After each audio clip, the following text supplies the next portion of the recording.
aircraft, not only by airlines but also by passengers.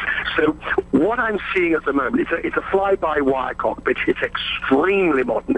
This particular aircraft that we're talking about tonight, if it's the one that I think it is, you're looking at a plane 6 years old. So it's not an old aircraft. It's being flown by an extremely reputable airline with a very good reputation for safety. All right, Richard Quest, CNN Aviation correspondent. Do stand by for us, Richard. We will come back to you shortly because I want to bring in Derek Van Dam, our meteorologist, who's standing by with more. Obviously, a question on the minds of many as they hear, Derek, that the pilot reportedly requested a change in the route will be the weather. What can you tell us about what the weather was like in that region at the time? This plane lost contact 7:24 a.m. local time Sunday. All right, Aisha. Well, it is the middle of monsoon season across this part of the world. And normally thunderstorms or convection don't quite start bubbling up until we get the daytime heating from the sun. So typically towards the afternoon. But we have looked at the latest satellite, which we'll show you in just 1 second, and it has been extremely busy weather-wise across this area. In fact, we've been covering very heavy rain and flooding across the border of Malaysia and Thailand for the past 24 to 48 hours. But obviously this is an unrelated topic.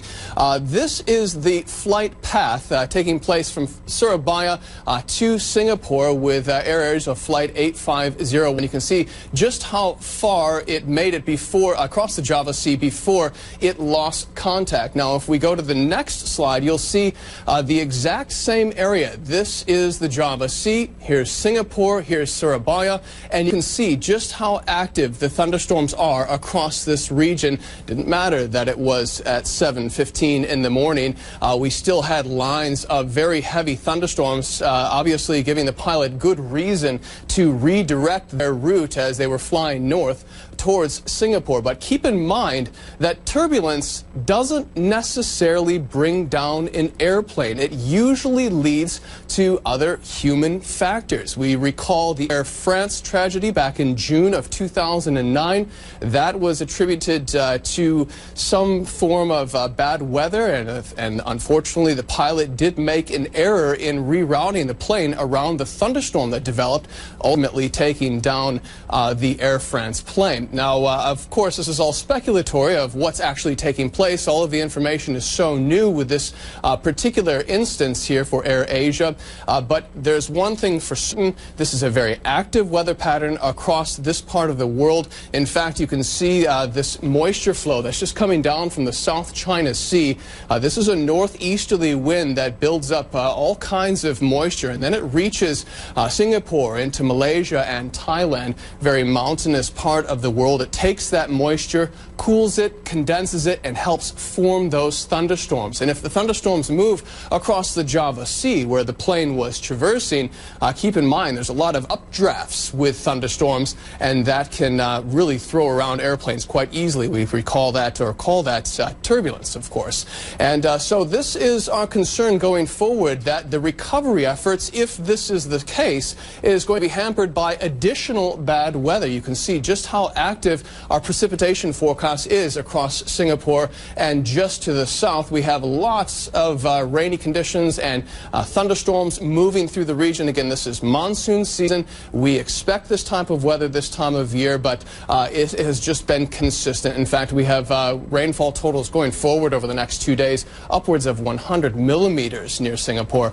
So definitely bad weather, speculative, but certainly could have been a factor in the disappearance of this plane. And Derek, let me just ask you, before I let you go, about the water conditions in that area. What you know at this stage, of course, we do not know what has happened to this AirAsia flight that went missing from Indonesia to Singapore. But Mary Schiava was pointing out that this was an area with quite rough currents. What can you tell us about water depths? Just give us some sense of the lay of the land. Okay, well, this is a very deep ocean across this part of the world.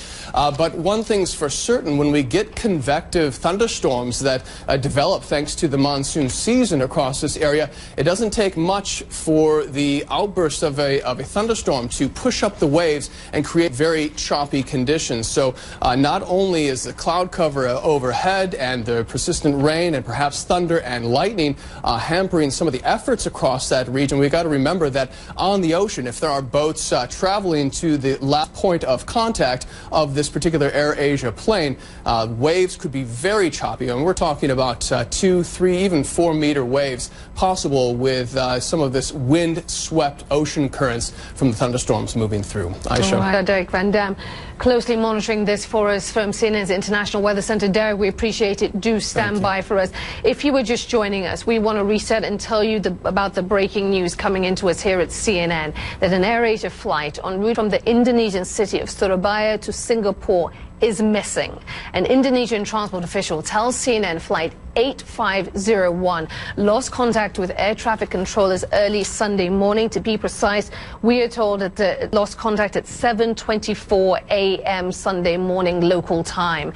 Now, the pilot reportedly requested an unusual route before the plane lost contact.